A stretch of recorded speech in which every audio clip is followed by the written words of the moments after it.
Who are you? I don't know, but I'm writing to you anyway. Where are you? How far in the future? Where'd you find my journal? I may never know, but you can know me from what I put down on these pages. I come from a little village in the mountains. No one has left here since before I was born. But our lives changed overnight, just a few days ago when my best friend had a prophetic dream. A vision that the elder said means this season is going to end soon. The world is about to enter a new era. A great change is coming. Everyone was afraid.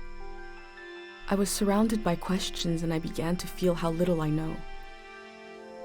What is this season that is about to end, and why is it ending? What exactly is out there that could turn the world inside out? If there are still voices singing and laughing in the wilderness, I could record them before they're gone. I also thought of my dad, who always wanted to see the outside world but never did. So, I asked if I could leave. The elder had one condition for letting me go: that I take what I collect to the museum vault, a palace of art and memory at the edge of the earth. She says it's the only place safe from the turmoil of a changing season. I hope that's where you're reading this now. I can't stop the change that is coming, but this time on Earth could live on in these pages. What it looks like, sounds like, how it feels to be alive right now. I'm writing to you at the crack of dawn on the morning I leave home. I can smell breakfast cooking in the other room, and I can hear my mom's voice.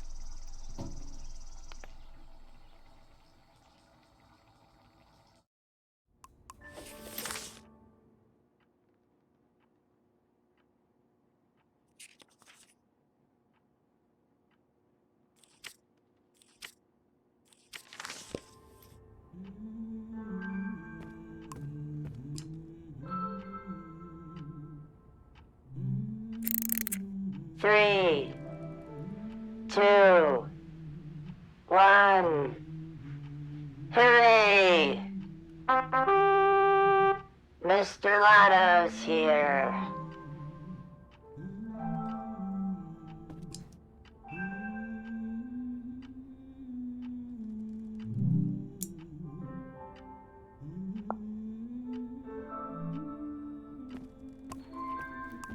My bag and Dad's camera, ready for the great departure.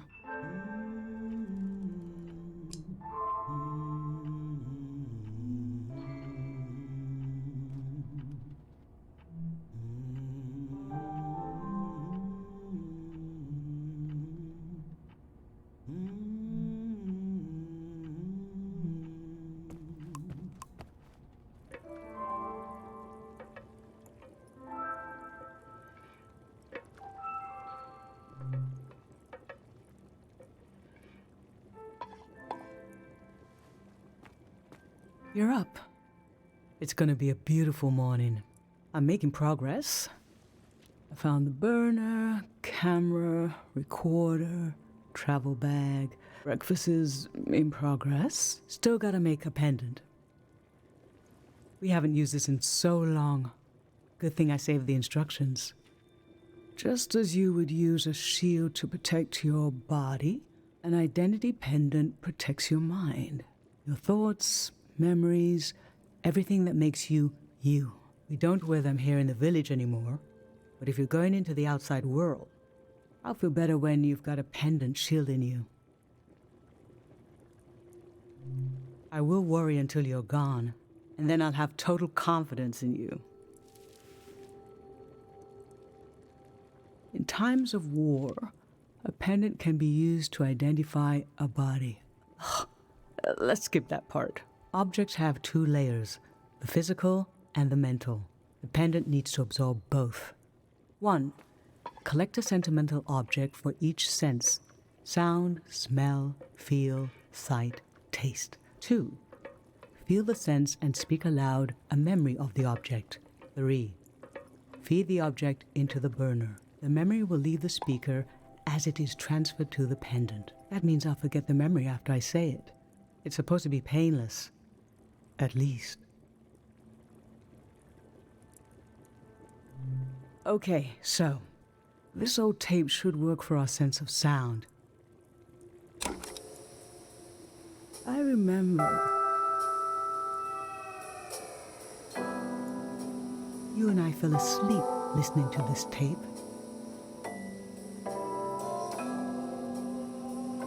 Your dad came home.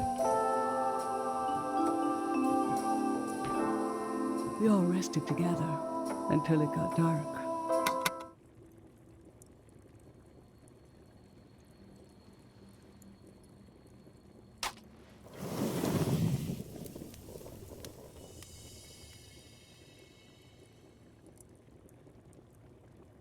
What an odd feeling.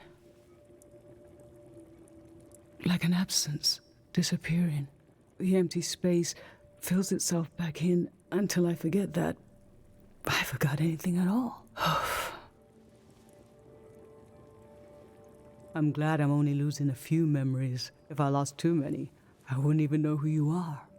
You should pick the rest of the objects. I'll lose the memories, but you'll have them in a pendant forever. So they should be important to you. They should be parts of your identity you want to be sure to protect. So think about what these items and what the memories would preserve about you. Let's do smell next. Find an object with a strong odor and that holds a piece of you.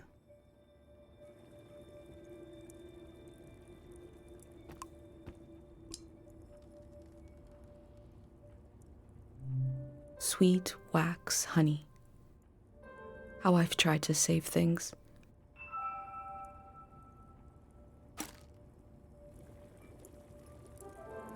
What did you choose for smell? Let's breathe in deep.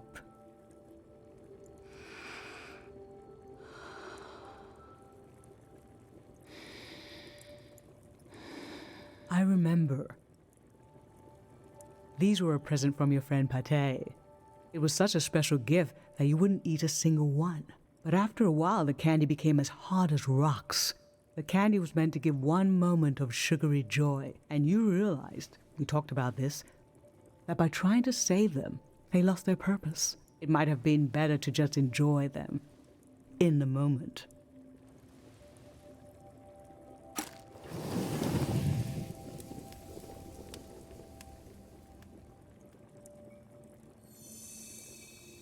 Now touch.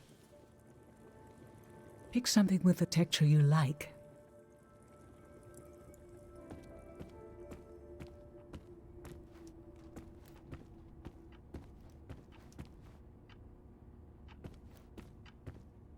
Fabric, skin, plush, limbs. This speaks to how my dad loved me.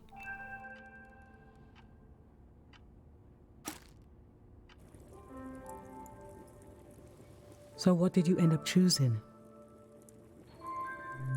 Okay, feel the object. I remember. You used to take him everywhere with you. One night, you forgot him in the plaza. It was cold and rainy that night, but your dad leaped into action as if the doll was a real member of the family. I have this image of his face as he ran out into the storm, completely serious, no hesitation. And when your dad returned with the doll, I forgot for a moment that he's just fabric, stitched into the form of an animal. It felt as if he had a soul, because you'd projected one into him. What was dear to you was dear to us. We were whole for a little while.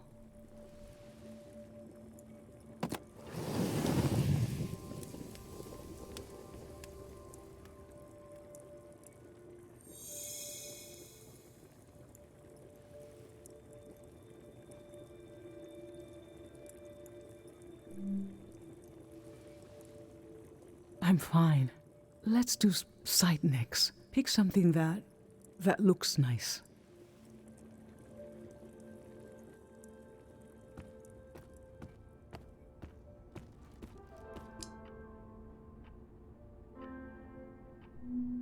yellow avian gesture. I take care of fragile things.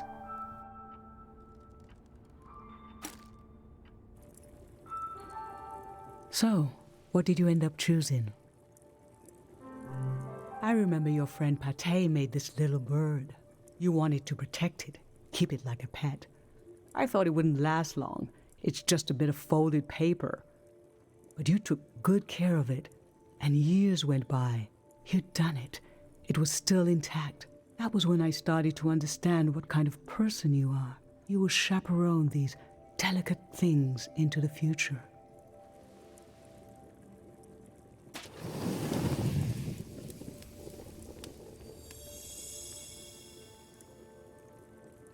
For taste, we can eat breakfast and feed some to the burner.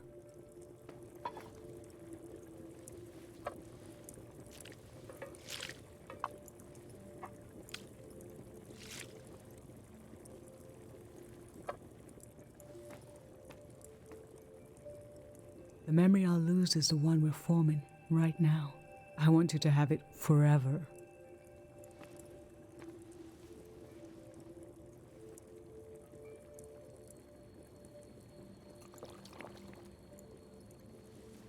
Standing here, you're having a last taste of home.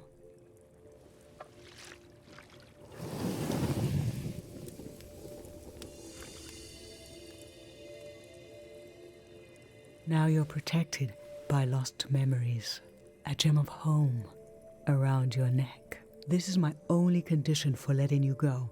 You must promise me never to take the pendant off. And never tamper with it. Okay? Then I'm okay with you leaving. I think your camera and bag are still in your room. It's time to gather them up.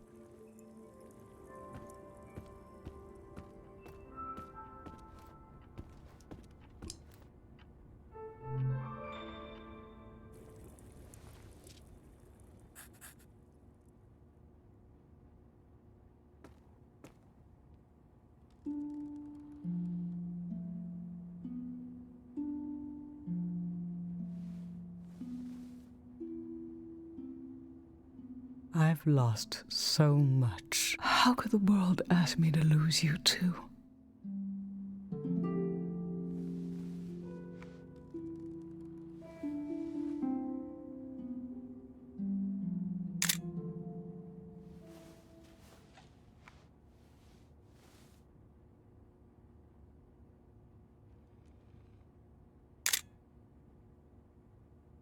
Look at us. There we are. There we were. We'll always be right here on this beautiful morning.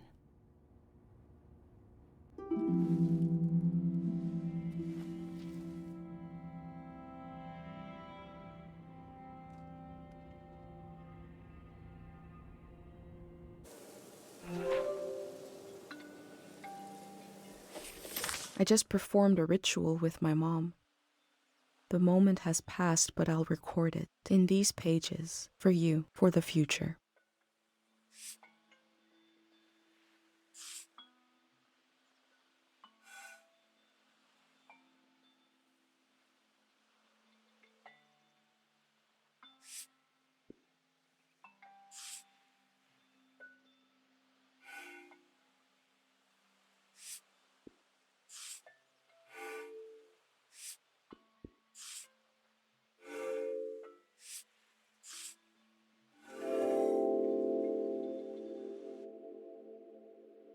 I never knew when my mom would share a memory of Dad while cooking, on a walk, with no warning.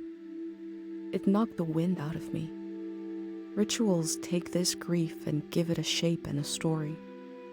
Filling in this journal is a ritual too, but for a loss that hasn't hit us yet.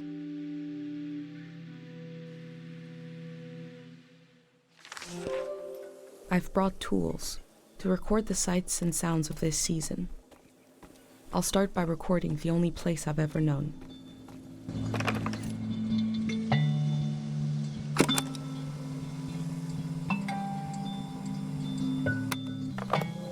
Public sleep music is a tradition of ours here. When the music ends, the village will begin to wake up.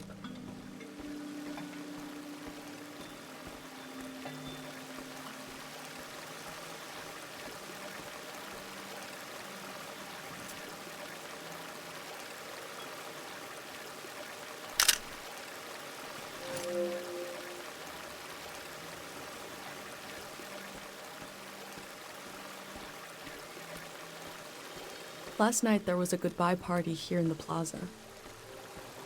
Everyone was so afraid for me.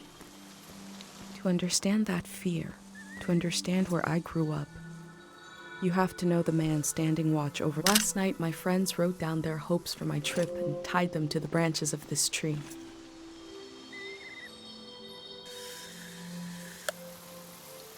This is Dr. Fumio and his son. The statue isn't as old as it looks. The artist wore it down to give it a feeling of ancientness and the authority that comes with it. Dr. Fumio and his son founded Cairo back in 776. They live on through our traditions. There are 3 murals celebrating Dr. Fumio's work.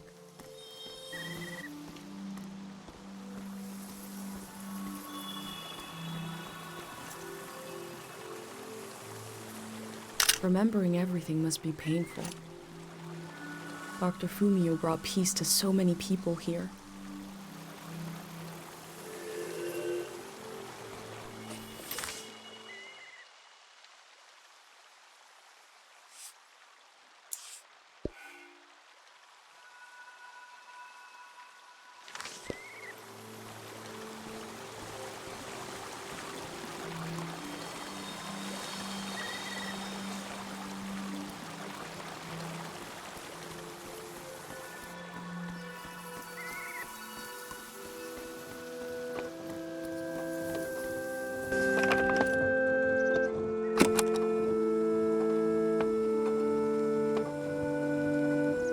This is a healing instrument created by Dr. Fumio. It draws on the pure mountain air.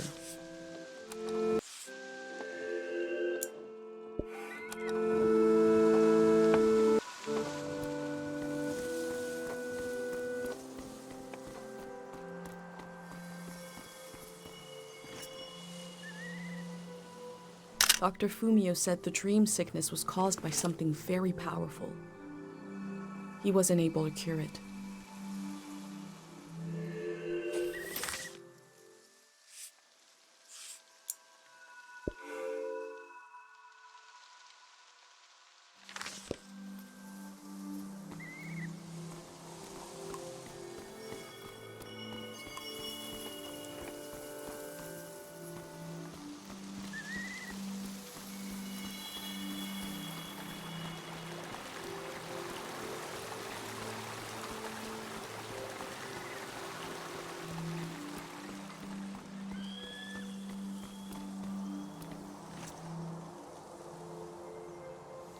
The elder sought out Dr. Fumio to cure her mother, who was suffering from time misperception.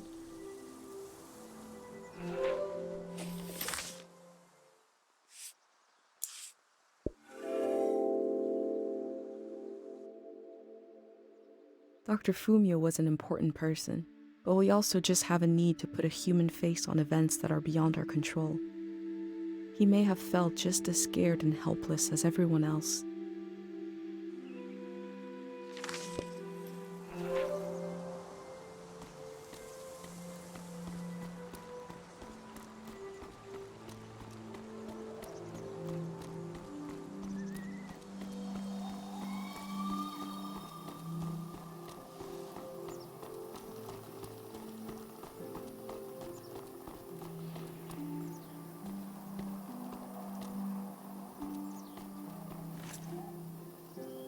I go fishing here with my best friend Pate, even though there's nothing to catch.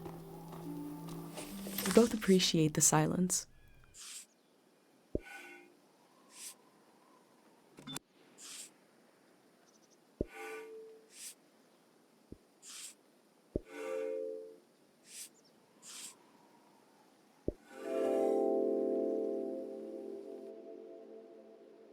A village that was created as a place to heal.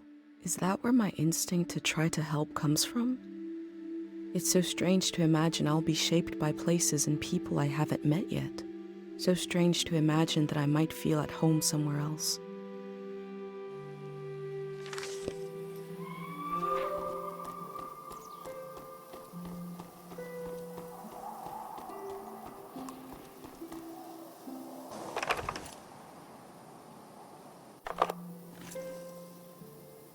Furo village was founded during the modernity. Much later, Dr. Fumio arrived and remade it in his image.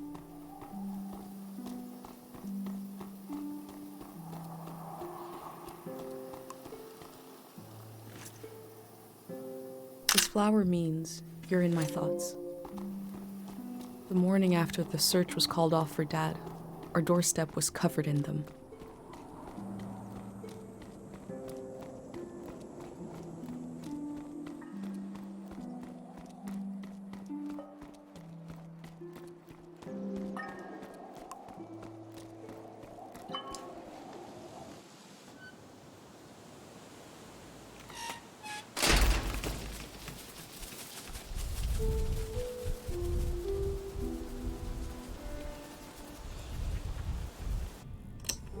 Is it recording?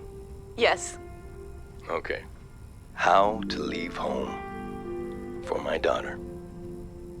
Find a sacred square of earth. Lay down so you have the dirt at your back.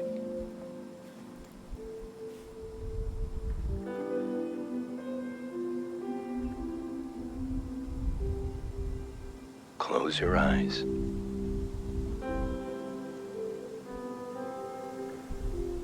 Close everything. Do you see for yourself? You see for the dead, for the unborn. Do you listen for yourself? You listen for the dead, for the unborn. Your ancestors are in that dirt. All the living and all the dead are holding you up. Now stand. They're still there, aren't they?